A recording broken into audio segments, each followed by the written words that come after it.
Hello and welcome to the Browns Blitz. Today is Tuesday, May 5th, Cinco de Mayo, and this is episode number 50. I'm your host, Rod Bloom, and I'm very happy to be joined by my friend, Peter Jones. Peter, how are things going for you? I'm doing well, Rod. I'm putting on too much weight, sitting on the couch eating junk, but other than that, no, I'm doing really good. Thank you. Yeah, it's been a while since we've talked, and I'll admit I think I've put on some weight too. I have not been jumping on the scale. I can tell you that much. I've been eating a little bit too good. I've not been exercising quite as much as I should, and yeah, just staying in the house more. I've gotten outside a little bit to work in the yard recently. And my wife and I take some walks and stuff. I'm doing a little bit of work around the house here and there, but I'm just sitting around a little too much, and I'm eating a little bit too much. Yeah, me too. I think I was a wide receiver before this lockdown started, and now I think I'm probably an offensive left tackle. I think I am now. I think you're not alone there. I think what were they talking about, the COVID-15 or something like that? So I don't know. I think that number is probably going to continue to rise as the lockdown goes on. Yeah.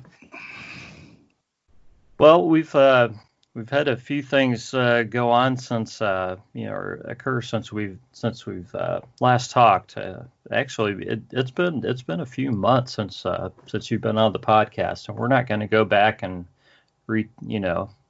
go over everything, but I first of all wanted to just get your thoughts overall, because I had a real good talk with Chad Patterson last week on the podcast about the Browns and the draft. We broke down a lot of stuff, but you take a lot of time in preparing for the draft. You put out a guide on the draft, so this is something you take pretty seriously. So really wanted to get your thoughts on the Browns draft, kind of, maybe however you want to look at it, just as a whole, maybe, what picks you like the best and the worst, and just kind of, I'll just kind of turn it over to you and kind of let you give me some of your views on the Browns draft here for a bit. Sure, you're right. Yeah, so you're right. I mean, I find the draft is one of the most exciting days or 3 days of the year for me, and I think for lots of fans of different teams, I think it's just that you always go into the draft with hope, with a hope and expectation that this is the year that you're going to find that, whether it's in the first round or you're going to find a nugget later on in the draft, but it's hope and expectation. But yeah, if I look at the Browns draft, taking it as a whole, right? So for me, the Browns was one of the best drafts overall in the NFL this year. So there were some others that were really good, like the Vikings. Unfortunately for me, being a Packers fan, but the Vikings draft was very good. But the Browns draft was right up there with it. And I think what they did, what Andrew Berry and the front office did, was that I think they played the board very well. So, I think he controlled his draft picks, made the moves that he wanted to make along the way. And you still ended up taking, a player in every round other than the 7th round, but you got 2 number 3s and also picked up draft picks next year. Yeah. And on top of that, you got the guard from Buffalo in 2019 using some of this year's draft collateral, Wyatt Teller. So, right. Overall, if you took the big picture, I would say from the outside looking in that the front office played this draft very well. And we may even touch on the opposite example, which is what I think happened with my Packers, where the board got away from them, and we'll see the opposite example perhaps. But overall, I think the Browns came out of those 3 days of the draft very well. And I think across the board, Rod, I think from the first round all the way through to the sixth round, I think there's positives all the way through those picks. And you can make a case for, I think, just about all of the picks being at least value for where they were taken, if not a plus value for where they were taken, with possibly one exception, but generally speaking, really good. So I guess if I start at the beginning, Jedrick Wills, first round pick. I think when you looked at those tackles in the first round, if that was the route that you were going to go down and picking round about number 10, where the Browns were picking, there were four guys I think that could have gone in that slot. Andrew Thomas, Wills, Tristan Wirfs, and Mekhi Becton. Right.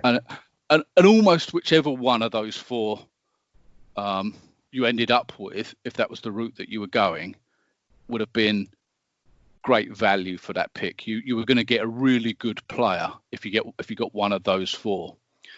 All very slightly different. Andrew Thomas, out and out left tackle, played his whole career there. Started throughout his college career. Tristan Wirfs perhaps moves inside to guard in the NFL. Becton, huge guy, 360, 370, probably closer to 400 pounds if the truth be known. Yeah. And then the guy that the Browns ended up with, Jedrick Wills, who I think is an excellent pick.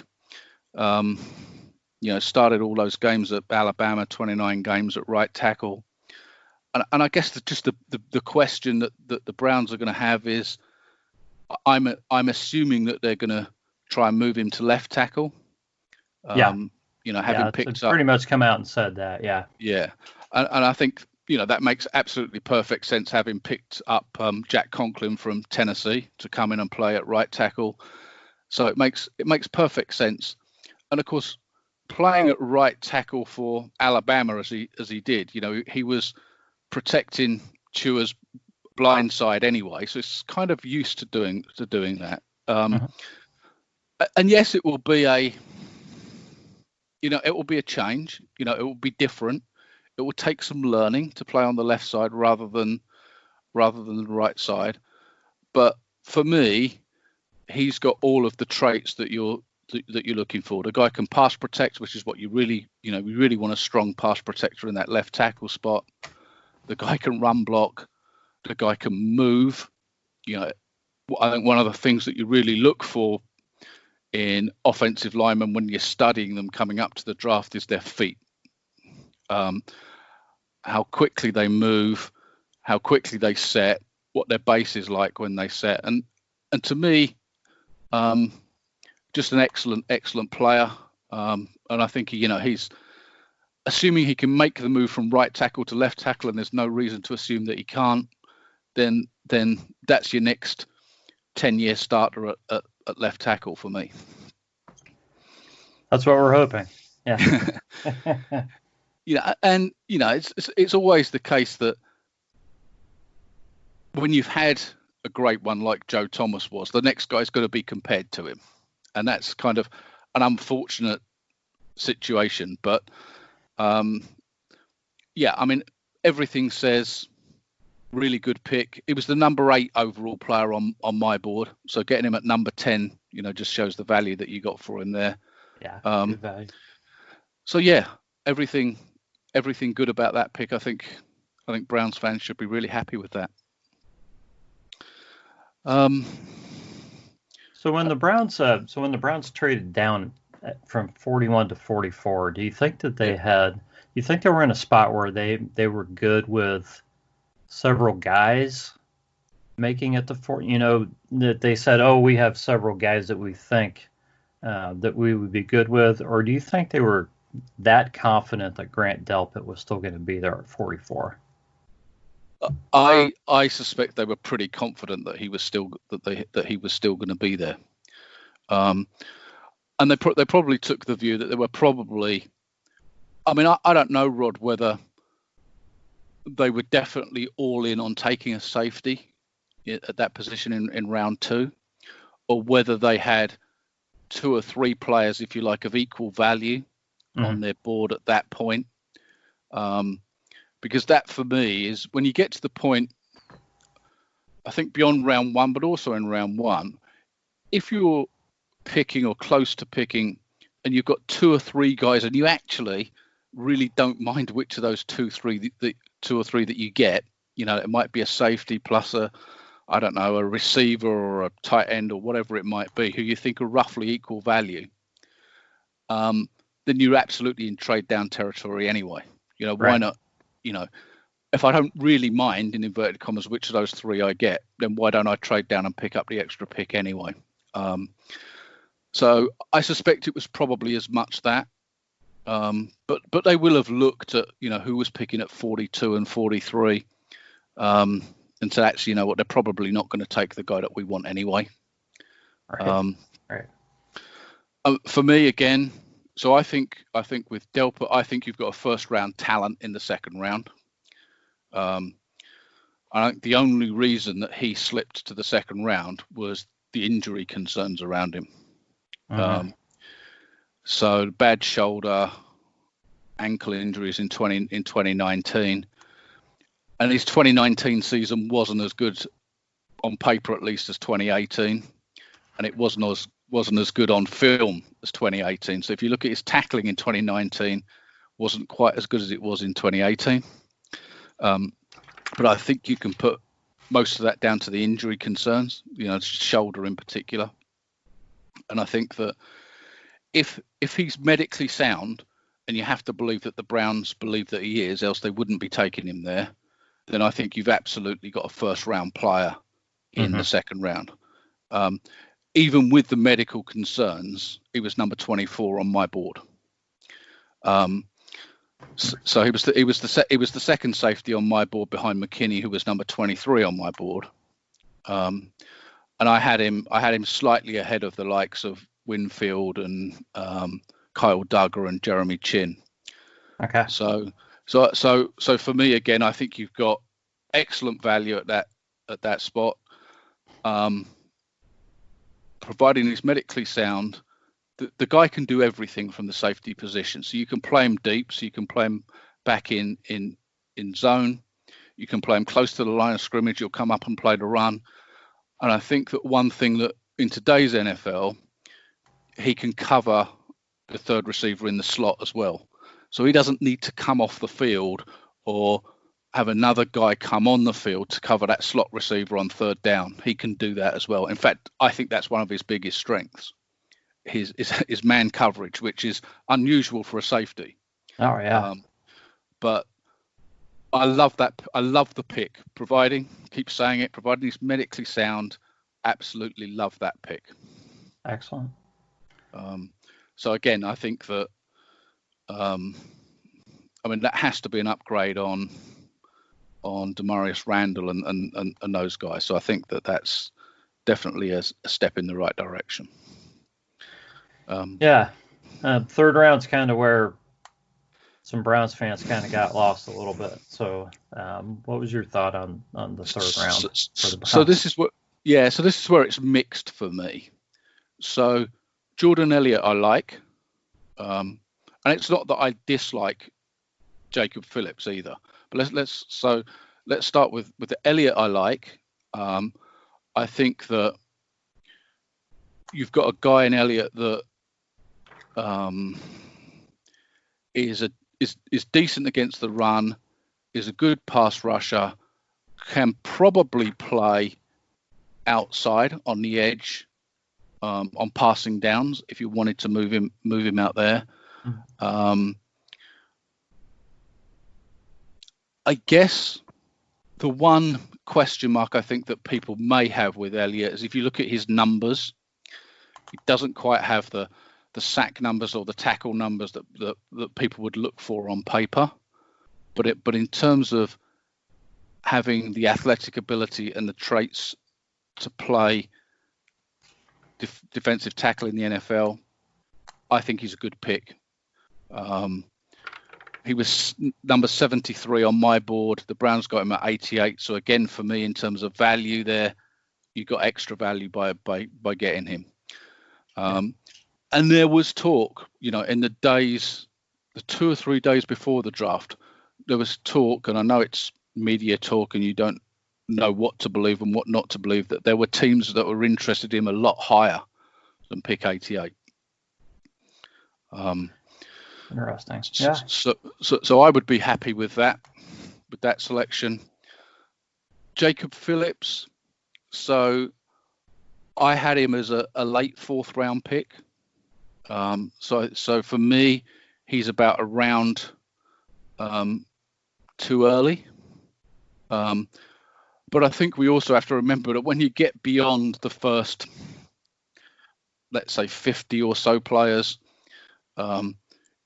just because I've got him ranked as a late 4th round pick, somebody else will have him ranked as a late 3rd round pick. Somebody else will have him ranked as a late 5th. I think it gets more difficult as you get further down the draft. I think the difficulty for me probably with that pick was the players still left on the board when he was taken.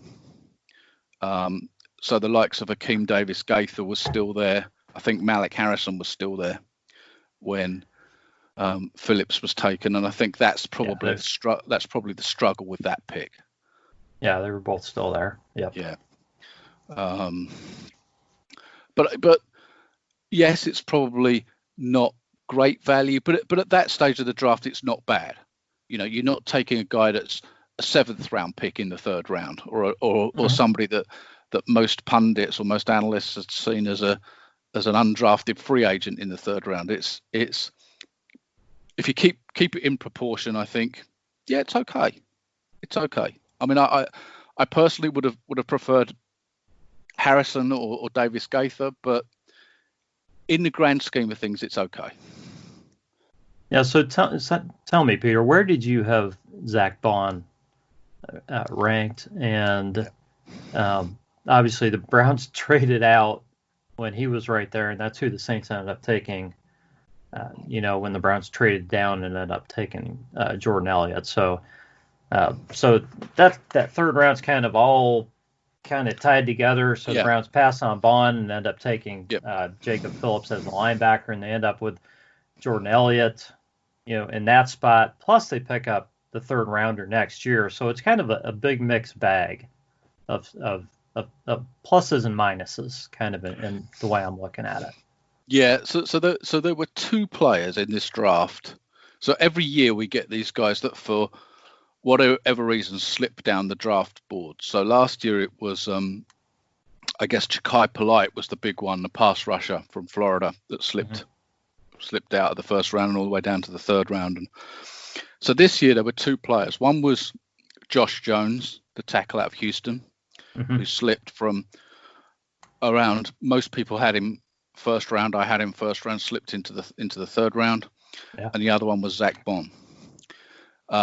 So I had, off the top of my head, Zach Bond was about 36 on my draft board. Okay. Now you have to believe. So there was a problem with one of his drugs tests at the combine, which came out probably 4 or 5 days before the draft took place. Okay. And you have to believe that there was something else that the teams knew that we didn't know. Whether there was an injury concern that may yet come out, whether there was something else that may yet come out, because for all of those teams to pass on him when all of the analysts seemingly had him probably as a kind of 2nd round type guy, for him to drop further and further down the board, you have to believe that there was something going on that we don't yet know about. If there wasn't, then let's put it this way, Rod. I wouldn't have been uncomfortable with my Packers taking him at pick 30. That's right. It's a little bit higher than I would have wanted, and certainly if Bond had been there at pick 62 where the Packers picked in the second round, and he was there, but the Packers chose to go in a different direction. But if they'd chosen him there, I would have been over the moon. Mm-hmm. So I certainly would have expected him to have gone earlier. So you understand how all the Browns fans felt when that trade came through. Yeah. That's the guy they wanted. That's the guy, we're like, oh, I hope he gets to that pick so the Browns can take him. And then they trade out.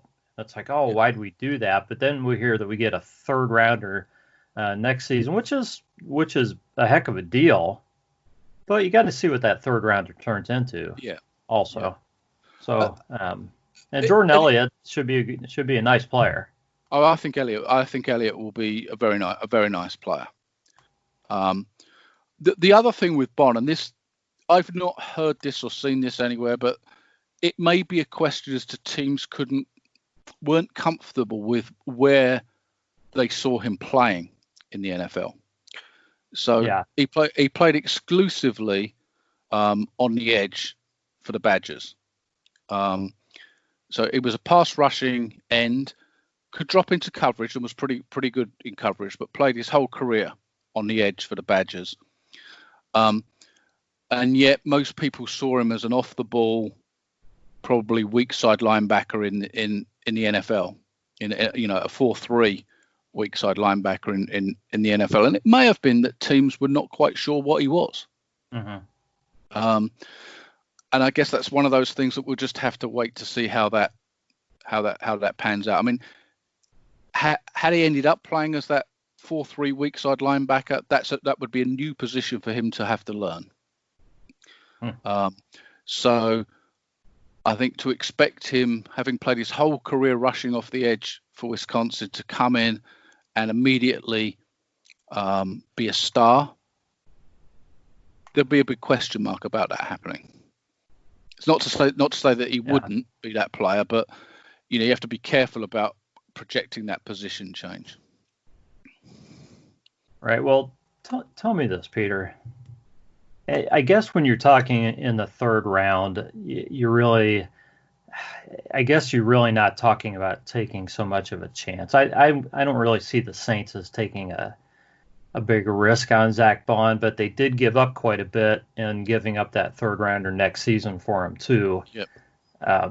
The Saints are a good team, and they kind of put up a lot where other teams weren't willing to take a shot on this guy any sooner.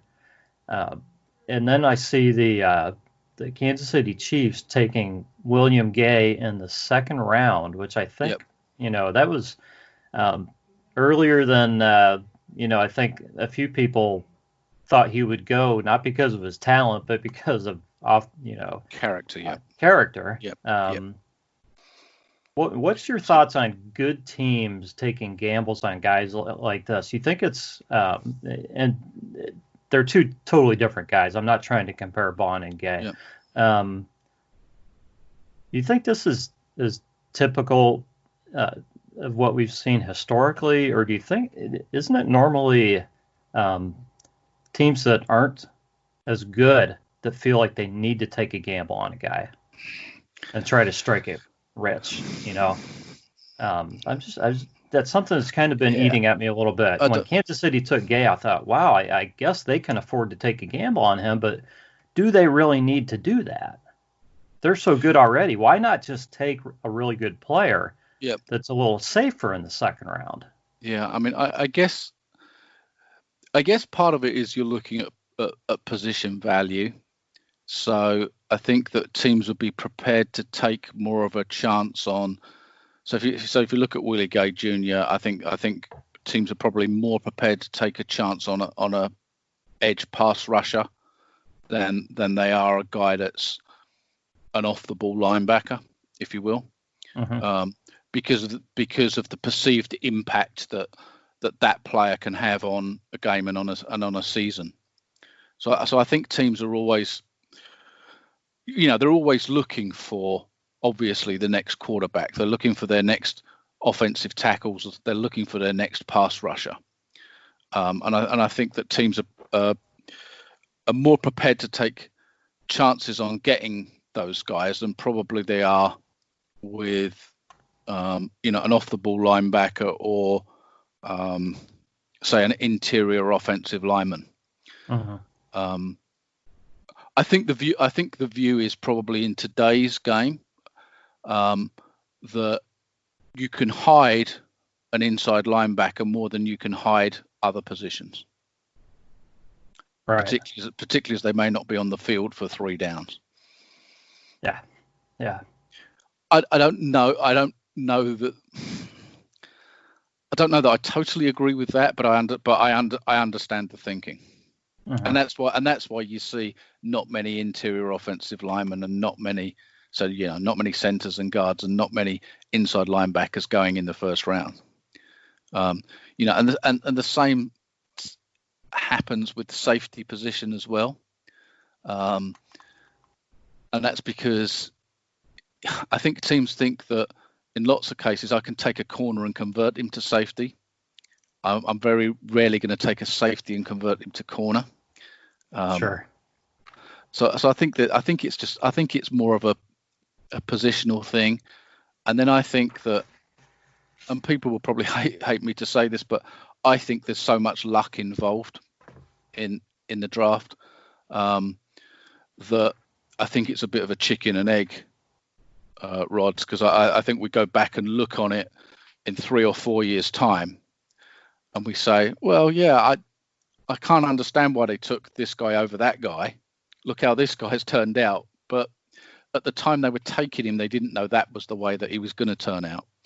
And you're right about the good teams tend to get the right guys or get them at the right value.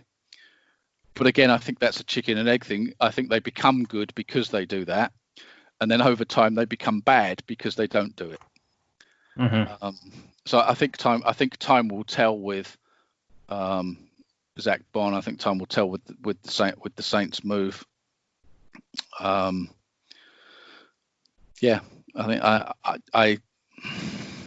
think so many of these guys don't work out, and I think as fans we tend to look at it and we think that we've got our 7 draft picks, or maybe we've traded and got a couple more and we've got 9 draft, and they're all going to fill these holes all over the team, and that doesn't happen. Right.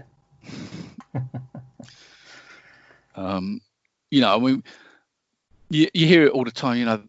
I expect that guy that I'm going to take in the 6th round is going to be the next Lawrence Taylor or whatever. That's generally not the way it goes. If you get one, if you get one in the 6th round, it may be because you've drafted really well, or it may be just you got really lucky.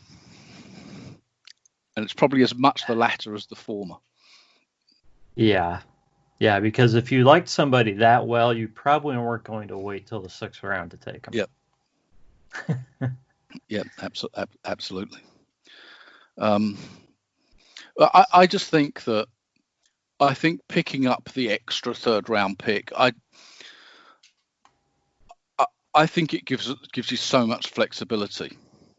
I love having those extra picks early, and we all do, because obviously you've got the chance to get an extra player. But I think it gives you the opportunity then to move around the board a lot more and take control of your own board. The Browns are up to 10 picks. Picks. They have an extra 3rd, 4th, and 5th. Yeah. So I don't see them making 10 picks. I think they'll be moving a lot next season. Yeah. The guys they want. Yeah. And you need that. And you need that draft collateral, particularly, if it may be that you're in round 1, and hopefully for the Browns fans, you're picking somewhere towards the end of round 1 next year. A little closer, hopefully. Yeah. But then you might see a player, say you're picking up, let's just say at 30, and the player that you really want, you think is going to be around 20. Well, you probably got to give up a 3rd rounder or even a 2nd rounder to get from 30 to 20. And that's where that draft collateral becomes so important. 30, Peter, this is a Browns podcast, not a Packers podcast.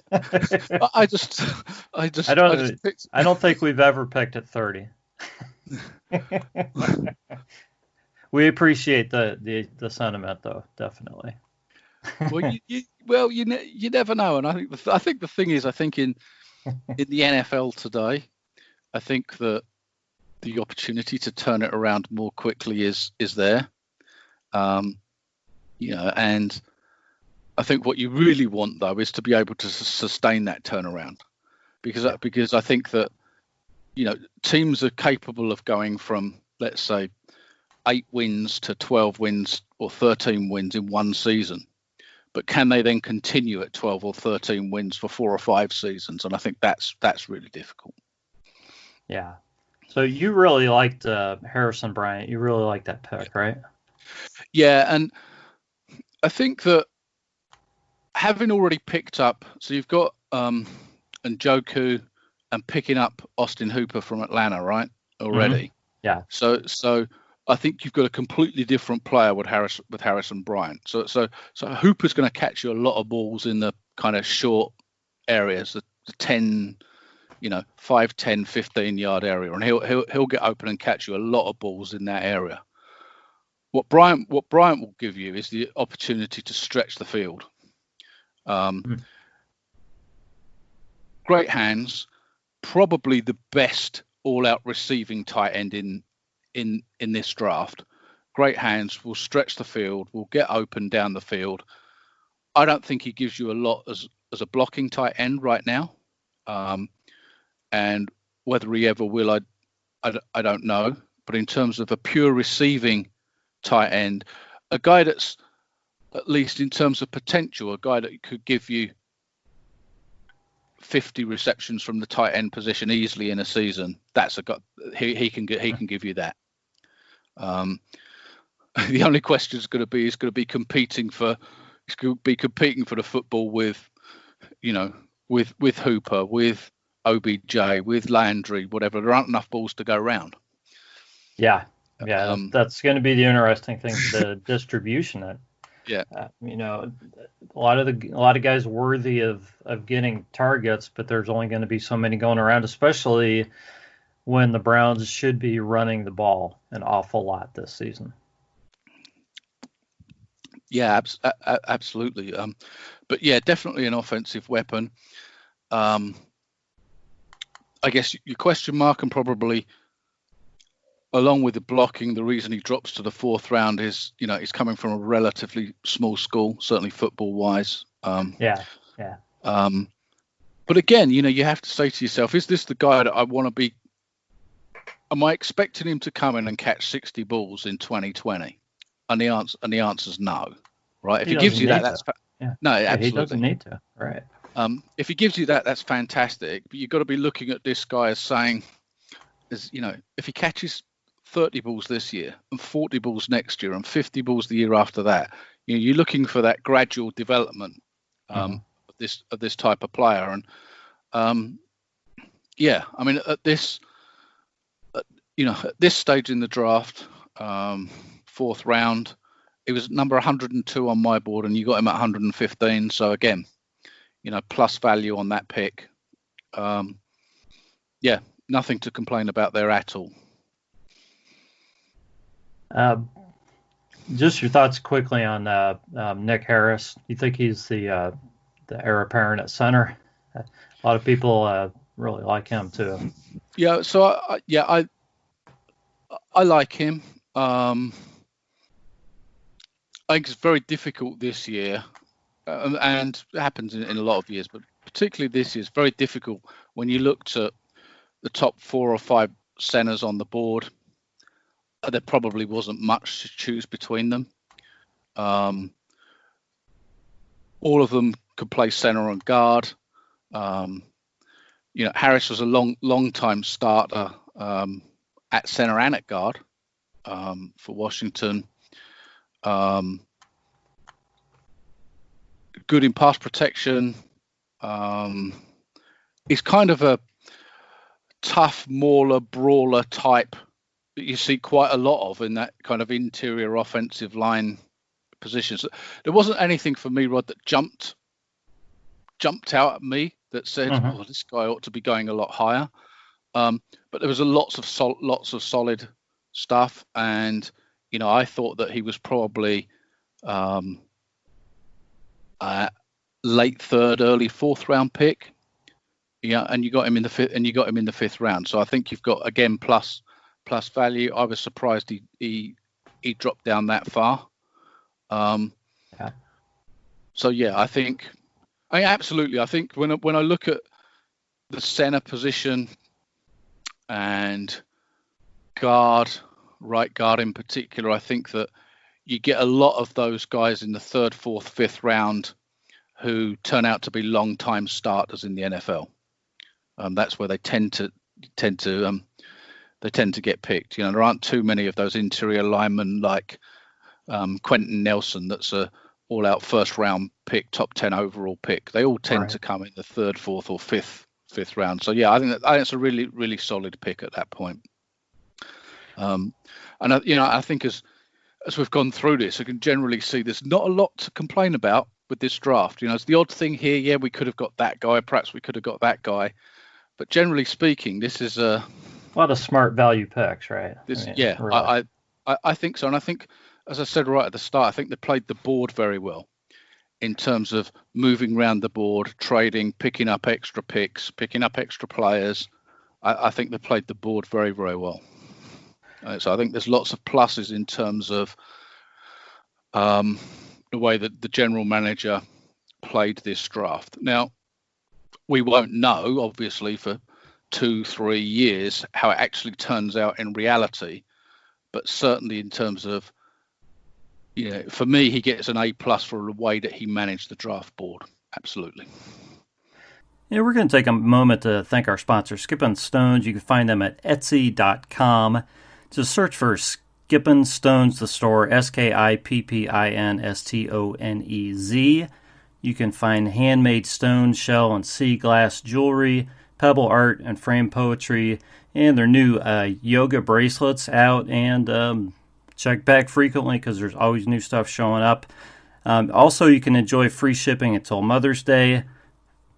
So you only got a few days left on that, so definitely check that out. You can follow Skippin' Stones on Twitter at Skippin' Stones, and now we're going to get back to the action.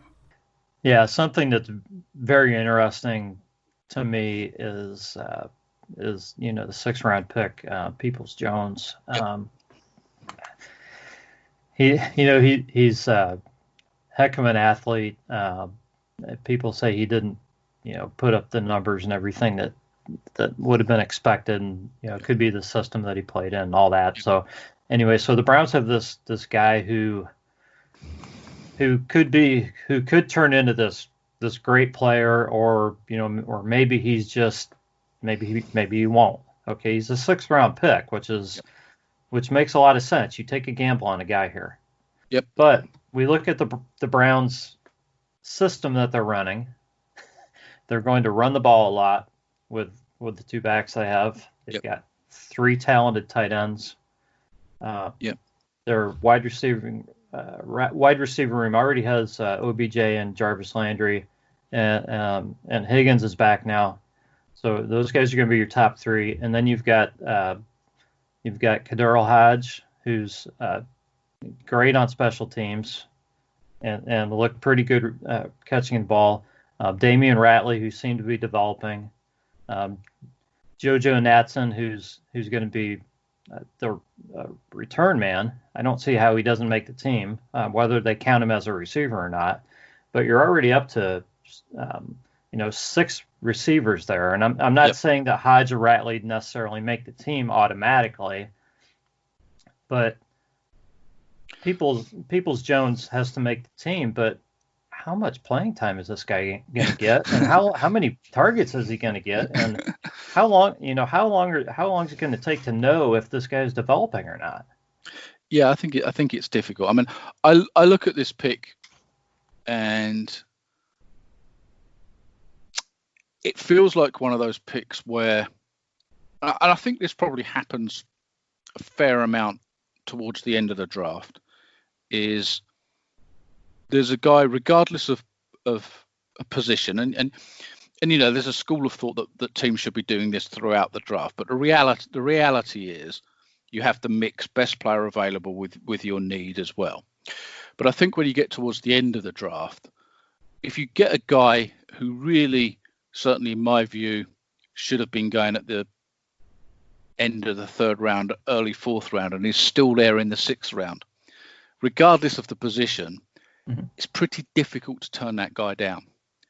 Yeah. You're not going to take another, let's say, another kicker or another punter or whatever if you're secure at those positions. But I think a skill position, I think it's difficult to turn down a guy who really should have been going at least 2 rounds earlier than he went.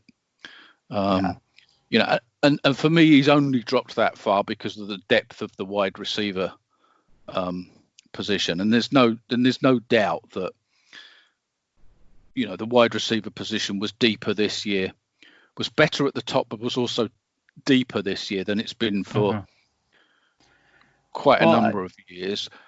The only proviso on that is that next year's class looks just as good, by the way. So we're going to get another strong wide receiver class next year. But I think that. So I think what he gives you is, yes, a lot of potential. Yes, his productivity wasn't huge. Excellent punt returner, by the way. Excellent punt returner. So I think he gives, he's going to be competing, I guess, for that number 5 or number 6 receiver slot on the roster. And I think ultimately, you just never know how these things are going to pan out. You may get to training camp and one of your top guys, heaven forbid, goes down injured, and all of a sudden the group looks different. Well, it's true, and that happens. I mean, the Browns have a couple other guys on the roster, which are not too bad. Also, that I didn't even name. So I think, I think the competition is going to be tough. And the other way of looking at that is that, you may get to, let's assume the preseason and everything starts on time. You may get to the final cut down, at the beginning of September, and there may be teams desperate for a wide receiver at that point. They've lost their starter, or they've lost 2 guys with injury or whatever else. And all of a sudden, if you're 6 or 7 or 8 deep at that position, then you've got the opportunity to move on one of these guys for a 5th round pick, or even if you just get your 6th round pick back again for next year. At the very least, you'll be looking to get collateral for next year's draft as well. So as I say, I think at this stage of the draft, you're taking the best player available, and a guy with, in my view, a lot of potential who should have gone 2 rounds earlier. Yeah, it's going to be fun to watch that and see how it plays out. Definitely. So, Peter, we lost Don Shula just a day or 2 ago, I think. Yesterday. Yeah. So yesterday. Great coach. I'll leave that to other people as to whether he's the greatest or not. Still has the most wins, I believe. Yep. Our head coach. Lived to be 90 years old. Really got his start in Cleveland. He was went to college in Cleveland, John Carroll. Played for the Browns for 2 seasons, 51 and 52, and then he moved on, played for 2 other teams, I believe. Actually had a pretty decent NFL career, 21 interceptions. And Jeff brought this up on the podcast maybe a month ago when he quizzed me, and he talked about Don Shula, and Don Shula played 73 games, 21 interceptions. I mean, that's pretty impressive. So, the 328 wins. So I just kind of wanted to get your thoughts on Don Shula. Yeah, it's obviously a sad day, particularly when it's. I guess it's one of the guys that you grow up with, in terms of, one of those great coaches and one of those football figures that's always been there. Whether it's Don Shula or even a Tom Landry or those kind of figures, even if it's not your team or not in any way related to your team, it's just one of those guys that the name just means something. And in terms of his overall standing amongst all-time NFL coaches, he's right up there. And and you can make cases for George Halas or Vince Lombardi or Paul Brown, but Don Shula's in that group. Yeah, whatever order you want to put those guys in, is in that group. And most of us remember the teams that he built in Miami. Obviously, the perfect season in '72 and winning the Super Bowl again in '73. But people tend to forget how great a coach he was before he went to Miami. With the Colts. Mm-hmm. And what's interesting for me is that he kind of was able to build different types of teams. So with the Colts, he had a team with, for me, the ultimate quarterback, Johnny Unitas, Raymond Berry, John Mackey, a great Colts team that were able to, yes, they were able to run the ball, with Lenny Moore and Alan Amici and those guys, but you looked at that Colts team with Johnny U, and you looked at it as a passing team. And then we got to Miami, he then built that strong, that strong running team, that won those Super Bowls and went to 3 Super Bowls in a row. But the Larry Zonkers and the Mercury Morris and Jim Kick and those guys, and you can still see Kuchenberg out there, blocking in front of those guys, and it was just a run first, if you like, and Bob Greasy is kind of the general at quarterback who didn't have to throw the ball very much, did enough, managed the game, but it's all built around the run. So we had a style there in Miami, if you like, in the early to mid 70s, and then of course you had Marino in the 80s, completely different style. With Marino, so. it was turn it loose. It was throw deep. It was, we're going to run those 2 9 patterns with Mark Duper and Mark Clayton going deep, and we were going to throw 48 touchdowns in a season in 1983 that was unheard of. Back in those days. So you had these completely different styles of teams that Don Shula built, which I think is unusual. I think that coaches tend to have a pattern, wherever they go, whatever teams they coach, they tend to have a pattern of the types of types of players that they have. And I think with Shula, it was different everywhere he was.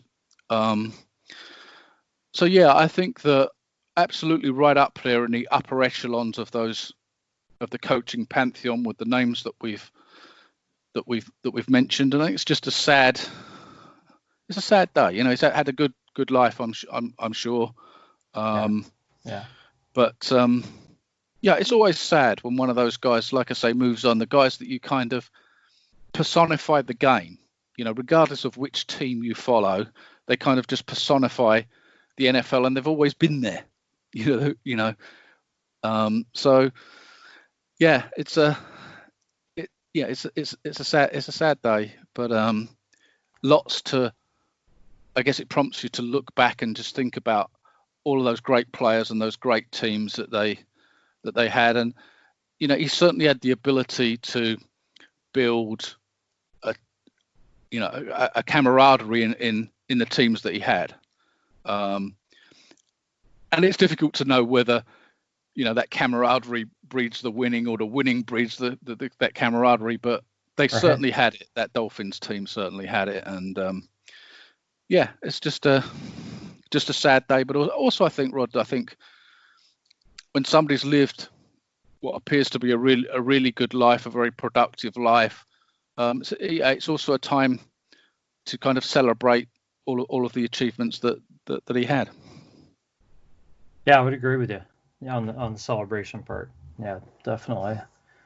I just always thought Don Shula was just always came across as such a kind of a classy guy that kind of just drew such respect. And I just he was always a coach from the time I started following football. So He just kind of always struck me as the kind of guy of how could anybody not like this guy? How could anybody, kind of root against this guy or anything?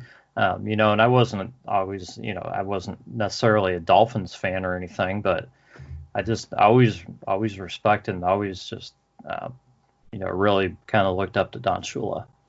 No, absolutely, and you're right. He's certainly the way that he came across. Difficult not to root for him, and it's interesting again as you look at the success that he had, and I think you get this with all of the greats when you go and look back on their careers. There's also a lot of what if moments, where that team won 2 Super Bowls, they could have won 3 Super Bowls, they should have gone to another Super Bowl. So it's just a great career, and somebody that I think just for football people will be sorely missed as somebody that was always there, always part of your football life. Yeah, I would agree. So, Peter, I wanted to talk a little bit about the, not so much just the Packers, but kind of draw a comparison here between, and I don't want to focus too much on what the Packers did because I think you're probably tired of talking about the Jordan Love draft pick. It's probably been driving you away from Twitter and everything else. So, but the Packers drafted Jordan Love with Aaron Rodgers still, I think in our opinions, probably still very much in his prime. Even though he's getting up there a little bit, but he seems to me to be a guy who's fully capable of playing several more seasons. And at the same time, the Browns have Baker Mayfield coming into his 3rd season, and they signed Case Keenum, bring him in, a veteran, on a 3-year deal. How old's Aaron Rodgers? 36. I'm trying to remember. He's 36. Yeah, and getting on for 37. Okay, Case Keenum's 32 years old. Case Keenum's coming in as the backup. Signed a 3-year deal, I think like 8 or 9. I think $9 million. Decent deal for him. Good deal for the Browns, I think. Really, but it seems like the Browns' quarterback situation is very well defined as to what's happening. Now, there will be the people who will say, "Oh, Case Keenum's there in case Baker falters, and Case Keenum's going to take over." I don't think that was the thought whatsoever when he was signed. I think they wanted a good backup there, in case something happens to Baker, and it helps to have good players on your team too. Yeah. So it was just a smart signing. Things seem to. I don't want to say they're not well defined in Green Bay because it's not like Jordan Love is going to take the starting job for Aaron Rodgers, but the future seems kind of off a little bit, and it just seems kind of strange to see uncertainty in the quarterback situation in Green Bay now, and things seem to be a little bit more set in Cleveland. Yeah, so. Yeah, you're absolutely right. I mean, 2 very, very contrasting situations. I mean, I think, from the outside looking in, obviously I don't follow the Browns as closely as you do, Rod, or your friends or the listeners do. But I think from the outside looking in, you're getting a Case Keenum to come in and run the team and manage a few games for you if Baker Mayfield were to go down injured. Mm-hmm. Right, so you're looking for that guy. You're not bringing him in. Realistically, I mean, I think you've got bigger problems if you're expecting Case Keenum to come in and somehow compete for the starting job with Baker Mayfield, because I think you have to be, when you've taken a guy number 1 going into his 3rd year. You have to be all in on that guy, unless he's been absolutely horrendous, which he hasn't been. And I know he's had his moments, particularly in this past season, but he hasn't been. You have to be all in on that guy. And I don't think there's any reason not to be all in on him. and I know that we've touched on this parallel probably 6 months or 9 months ago, Rod, when we talked about the Baker Mayfield Brett Favre parallel. So Favre was good in his first year in Green Bay. His second year was a really down year, bounced back, and I think that's hopefully where Baker's going to be. But yeah, Keenum to me is a guy that will come in and manage the game for you to get you through 4 or 5 games. So you don't want to be in this position where you'll say, I don't know, you're just above 500. So say you're 6-4 through 10 games, or you're 7-5 through 12 games. You're right on the edge of that playoff position, and all of a sudden your quarterback goes down, and you're scrambling around to find a guy that's got a level of starting experience that can come in and get you through 3 or 4 or 5 games, because that's what you're looking for in that backup guy, and that's the guy that I believe that you've got in Case Keenum. And there'll be some that say, well, he did X in Minnesota and what have you. Yeah, he did, but those are exceptions.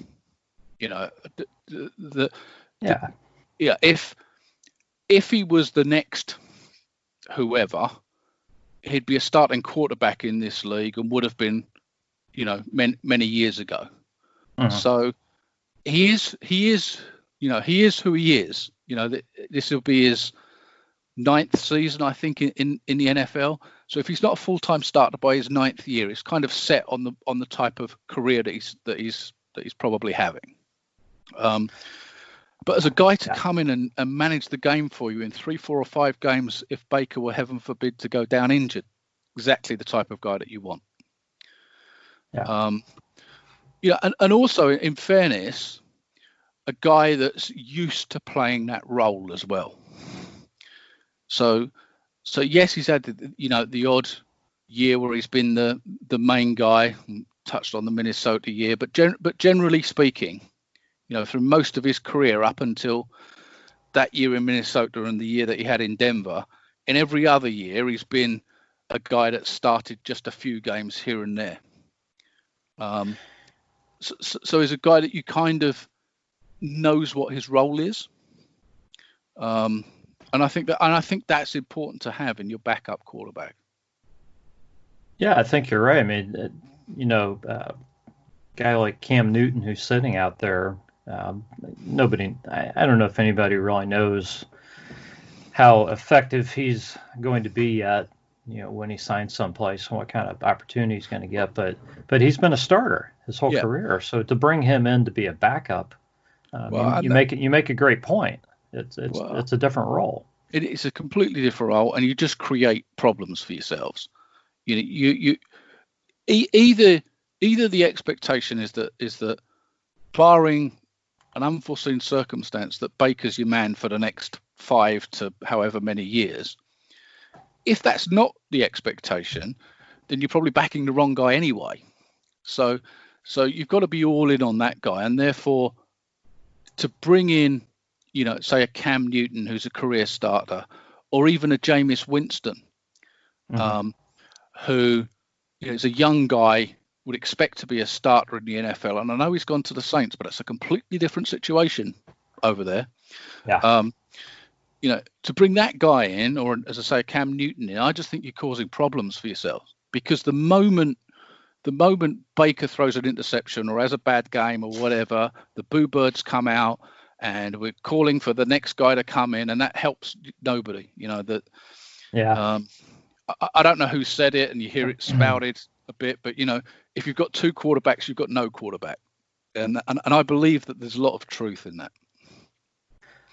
That's right, and we've been there as Browns fans, as a team, or we've also been where if you have no quarterbacks, you have no quarterbacks. So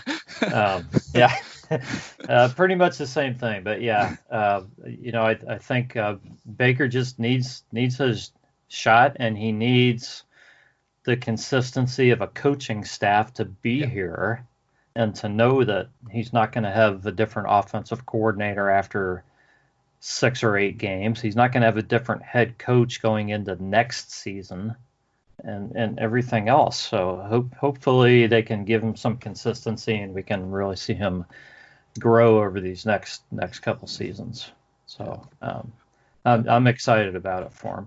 Yeah, and as you said, the contrast that between that and the position in Green Bay is it's completely 180-degree difference. And for me, just very quickly, I have no problem with the Packers taking Jordan Love. If they believe, if the front office believe that that's the guy for the next 10 or 12 years or 15 years, if you're lucky, I very much take the view when it's at that position, when you've got a 36-37-year-old quarterback, if you believe that that's your guy for the next decade, then I don't think you have a choice but to take him, because those guys come along so infrequently.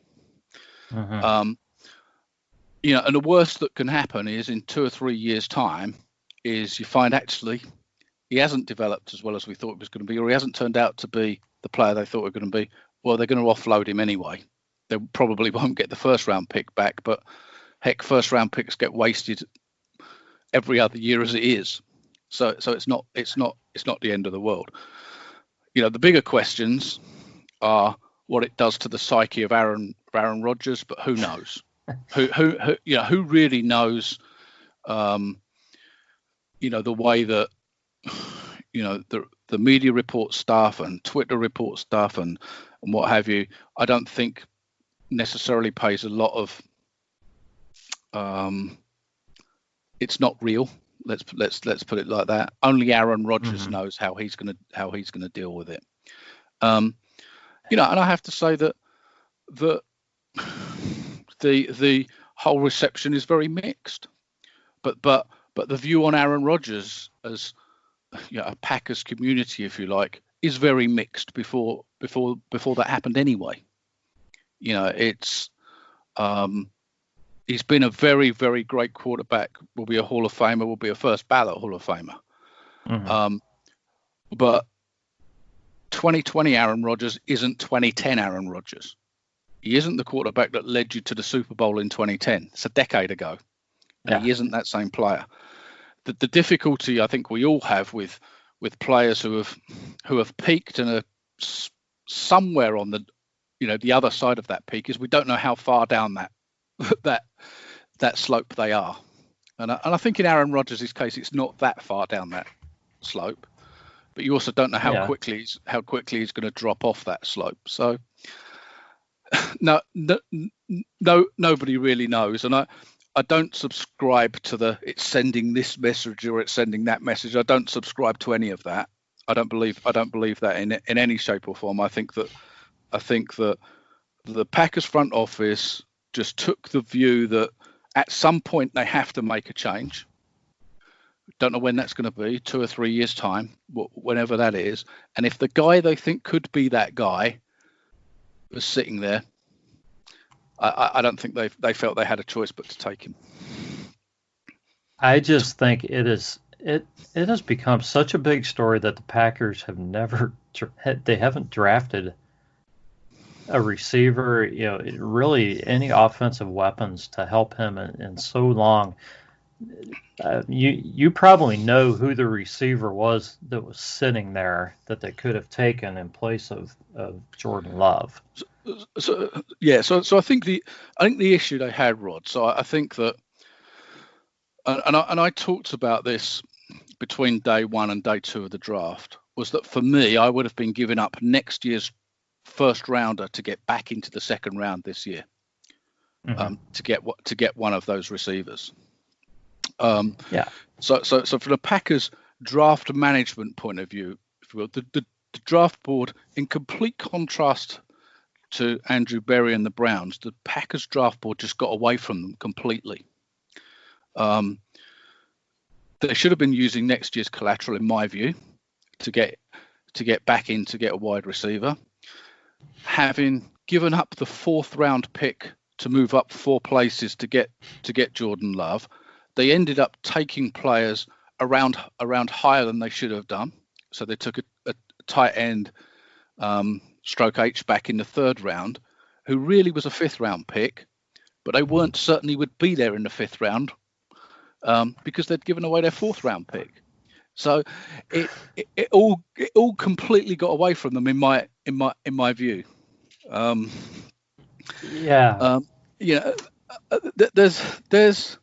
a lot of talk about the wide receiver stuff in Green Bay, and it's a difficult one because the fact is they haven't taken a wide receiver in the 1st round since I want to say Javon Walker, and that's about 2003. Okay. So it's a long time. Uh-huh.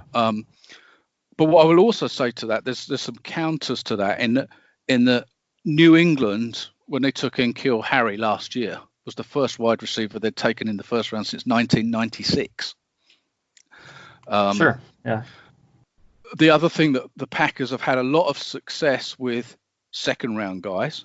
So they've taken a lot of receivers in the 2nd round: Devontae Adams, Jordy Nelson, Randall Cobb. The list goes on. Greg Jennings. The list goes on. So they've had lots of success with those guys. Okay. I think the other problem that they've had, without turning this into a Packers podcast, is that they've had so many problems on defense that they ended up drafting defense every year because the defense was so bad. Yeah, they've been doing that for a while. Yeah. So, but yeah, it will be interesting to see how that whole thing plays out. And as you can imagine, there's lots of narratives out there, and I think it's time. Yeah, it's time that all Packers people and non-Packers, media people moved on from that story, and the season will play out how it plays out, and we'll go from there. Yeah, just from a Browns fan's standpoint, and I'm going back to when you and I had the discussion of would you trade, would you trade, and I think this was going into Baker's 2nd season before the season even started, and he had set the rookie touchdown record. Would you trade an aging Aaron Rodgers on his salary for Baker? In his rookie deal, and there was a lot of, thought there as to, whether you would or not. And it almost feels like the Packers are just about ready to do that with Jordan Love in the next few years. And even from the outside, as Browns fans, we're wanting our quarterback to get to the point where he is ready to take us to a championship. And in Green Bay, you have a quarterback who's capable of doing that. Yeah. And it's like, get the man another weapon. Even from the outside, it's like, oh, you drafted a backup quarterback. Get the guy the best receiver you can. That's just kind of my thought. I understand. No, and I absolutely understand that. I think a lot of it depends on where you stand on Aaron Rodgers, and then that kind of guides you into what you think is the right thing to do. And I have to say, like you guys will know, with the Browns fan base, and that the Packers fan base is kind of split all over the place in terms of Aaron Rodgers, and I guess because of the symmetry that there is between this situation and the situation when Favre was the same age and they drafted Aaron Rodgers. Yeah. That there's that symmetry there, and I don't know. If you guys go to a 3rd quarterback that's just as good as the last two, a lot of people, I don't know. I mean, there's just something in the water in Green Bay. Yeah, well, I think it's making up for all those years before Favre got there and they didn't have a quarterback. It was bad. It was bad. But but you're right. You've got two completely contrasting situations between Cleveland and the Packers, and I think all around the league this coming season, hopefully we'll have a season. You got lots of interesting quarterback situations, with Brady moving and Phillip Rivers moving and Drew Brees right near the end of his career, probably. I think the whole situation of quarterbacks is probably going to make the 2020 season very, very interesting. We've been going for a while, Peter. I want to get your thoughts on one more thing before we wrap up. A statement by OBJ. He's coming back from his core injuries and saying he's hitting the reset button. And I have this quote from him. Tell me if you think this is a positive quote for he and the football team or not. This is going to be one of my best seasons. Do you see that as positive or not? So if it were me, I'd be taking that as a positive. Okay. And part of that would be, and again, I'm not obviously as close to this situation as you are, Rod, and the Browns fans listening. So this is kind of an outside view looking in, and part of it is kind of a negative positive, if you will, and that's the statement was very clear about this is going to be one of my best seasons. There's nothing negative in that statement. It's not well, it would be a great season but this hasn't happened, or that's not going to happen, or I could be better, or this could be better, or I just think I would take that to me as a positive statement. I would take it at face value. That's fair enough. And honestly, if anybody else said that, I would just take it as a positive. My only concern is if he's thinking that he's going to set personal highs for catches and yardage and touchdown receptions. This may not be the offense in which that's going to happen. And if that's going to be an issue for him this year, then that may not be a good sign. As long as it's done within the context of the team first, great. That's all. Yeah, I mean, I guess the question is, and I think this is a question that we could ask about lots of very talented players, and it's different for each lots of different players because they have different personality and stuff. But for lots of talented players, it's do their numbers, does their performance matter more than the team winning? And I don't know the answer to that question. And it may change. We know what the answer should be. Yes, we know what the answer should be. But it may change for people as well as they go through their careers as well. Mm-hmm. So it could be that when you're younger, you're more interested, unfortunately, in putting up the numbers and raising your own profile and that kind of thing. Because, well, I've always got years to win championships. That can come later. But, and then as you get older, those championships become more important because you haven't got many years left. I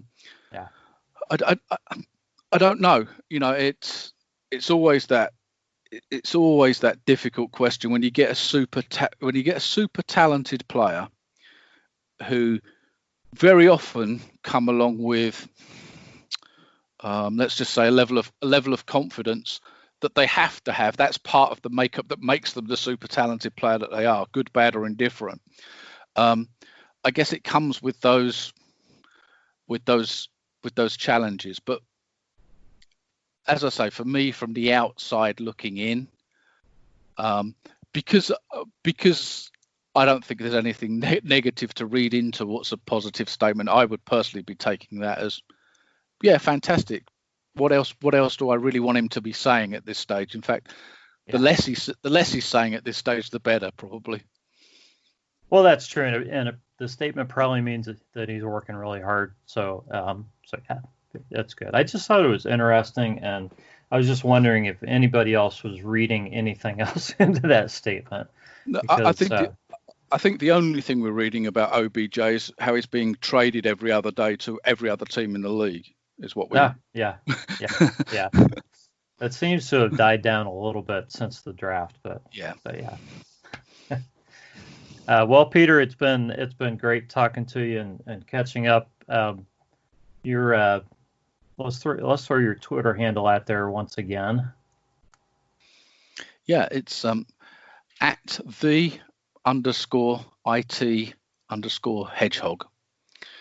And yeah, I certainly love to kind of catch up with any football fans out there. Love to talk football, whether that's Browns, whether that's Packers, whether that's the draft, whether that's whatever it might be. How much I love the history of the NFL and stuff, Rod. So anything, certainly would love to catch up with people. All right. That's going to do it. We're going to wrap things up here. We appreciate everybody listening. This has been the Browns Blitz, and we will catch you next time.